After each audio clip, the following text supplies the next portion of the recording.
Assalamualaikum warahmatullahi wabarakatuh. Waalaikumsalam warahmatullahi wabarakatuh.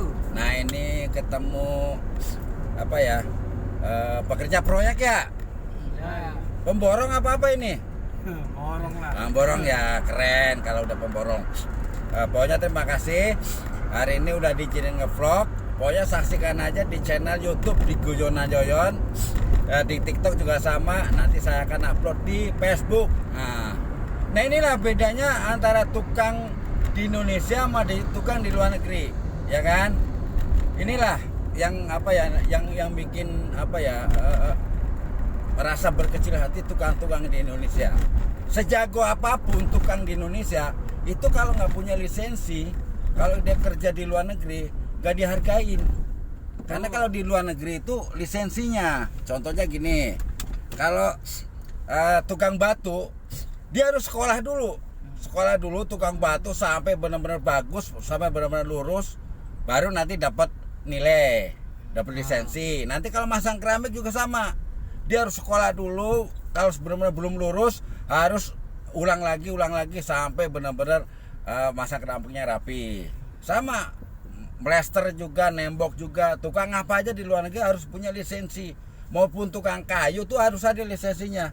Tempo hari saya pernah bawa orang yang kantornya mau bikin lisensi buat tukang-tukang. Nah itulah gunanya lisensi itu, melindungi tukang-tukang yang ada di Indonesia. Karena apa? Sejago apapun tukang-tukang Indonesia kalau nggak punya lisensi, dia mau tukang di luar negeri, di Malaysia apa di Singapura apa di Asia apa di Eropa, itu nggak dihargain lisensinya. Kayak sertifikat lah, kalau nggak tahu lisensi, sertifikat. Nah itu kalau udah mau kerja di luar negeri, mau nukang kayu, mau nukang batu, orang sana tuh ngeliat lisensinya, sertifikatnya. Kalau udah punya lisensi atau sertifikat, orang sana tuh udah percaya, berarti udah terlatih masang batu, masang keramik, masang marmer, mau tukang kayu tuh udah terlatih. Enaknya di situ. Kalau di luar negeri, kalau gaji sih, wah, contohnya kayak artis Indonesia deh, dia pindah ke Kanada 1 bulan tuh udah berapa itu gajinya tuh? Hampir 50 juta. Oh yang itu teh apa, yang ngelas? Yang tukang las itu. Siapa itu teh?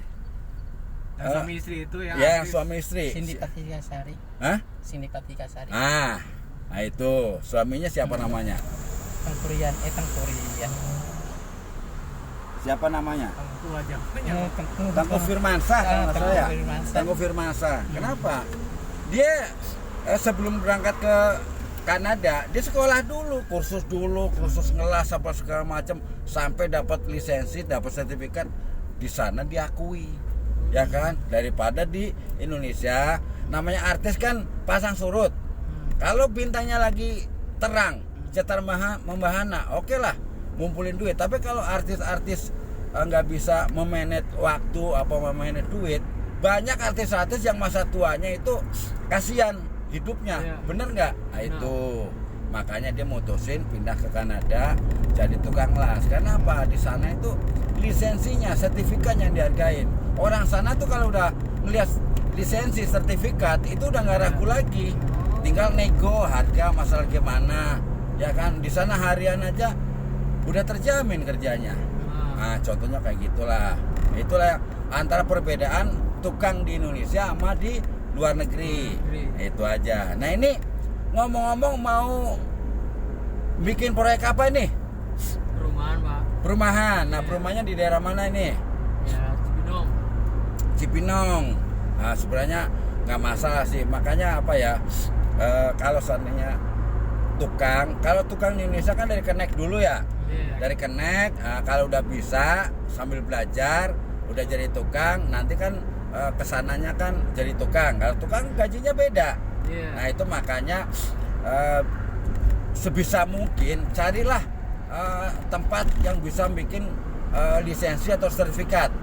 Karena sertifikat itu zaman sekarang itu udah apa ya, udah keharusan buat naikin taraf hidup kita gitu loh. Kalau seandainya nanti jadi TKI di luar negeri sana, punya sertifikat udah nggak diragukan lagi, ya kan? Itu yang larinya ke kuliah arsitek kan? iya, bukan arsitek, jadi lisensi, sertifikat. Misal sertifikat masang batu bata.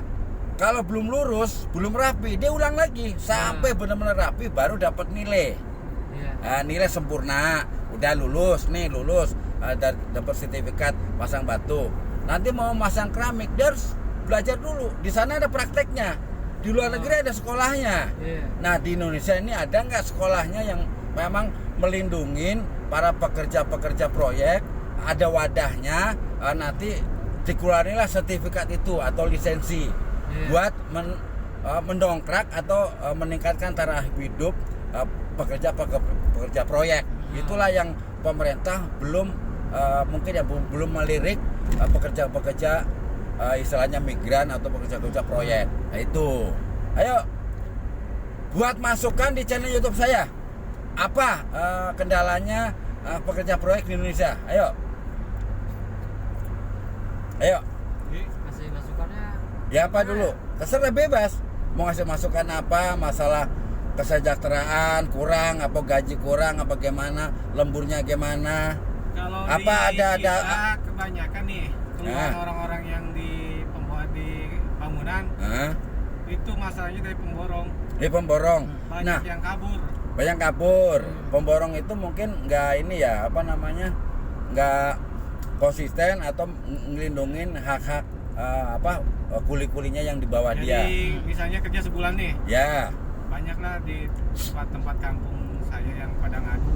ya. Kerja udah 2 bulan, taunya pemborongnya kabur. Nah, itulah yang kadang-kadang apa ya? Penyakitnya di kita. Penyakitnya di situ ya. Kadang-kadang apa ya? Sekarang pemborong udah dikasih wewenang sama yang punya rumah atau memborong rumah. Tapi kan kalau seandainya dia bawa kabur, berarti kan dia menyakitin teman-teman sendiri.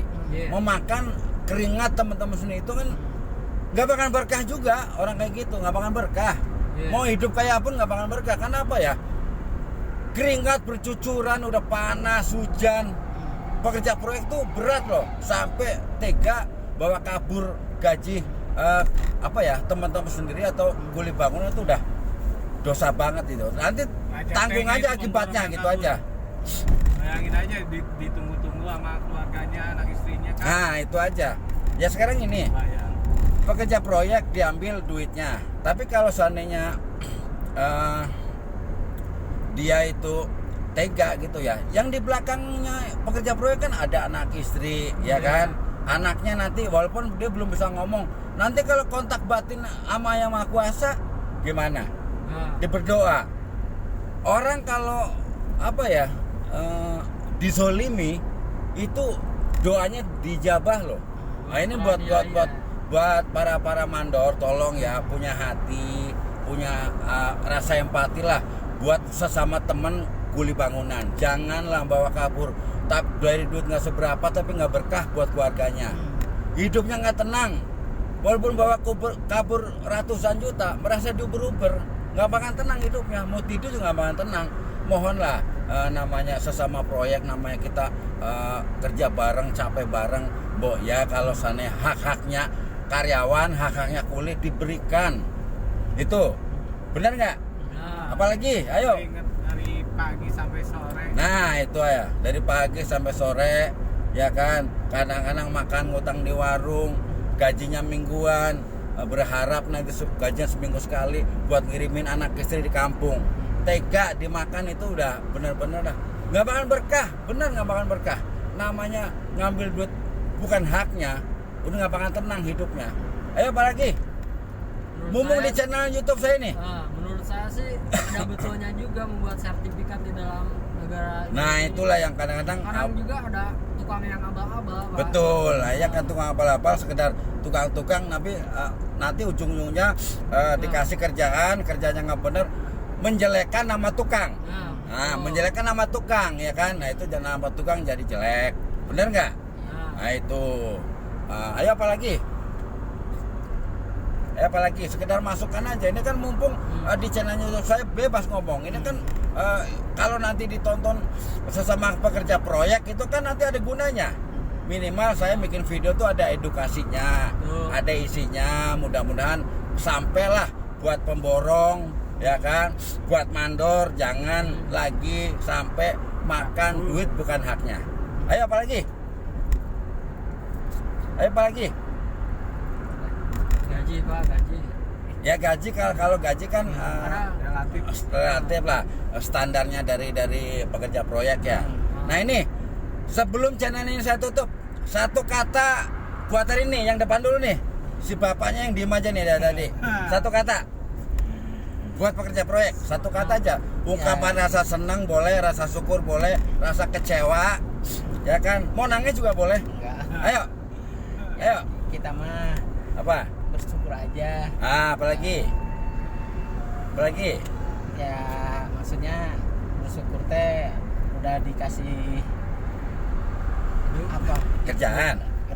Nah, apalagi? Udah Pak, gitu aja. Udah itu aja. Hmm. Nih, yang belakang, ayo. Satu kata. Satu kata. semangat, Ya. semangat menjalani hidup, syukuri dan menikmati. Soda bener mantul. Nah ini mandornya. Ayo, Manornya. ayo apa?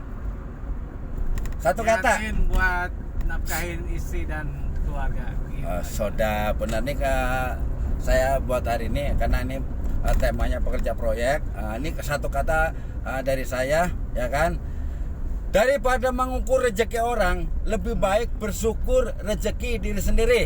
Oke, terima kasih. Tunggu video saya selanjutnya. Assalamualaikum warahmatullahi wabarakatuh. Waalaikumsalam Waalaikumsalam warahmatullahi wabarakatuh.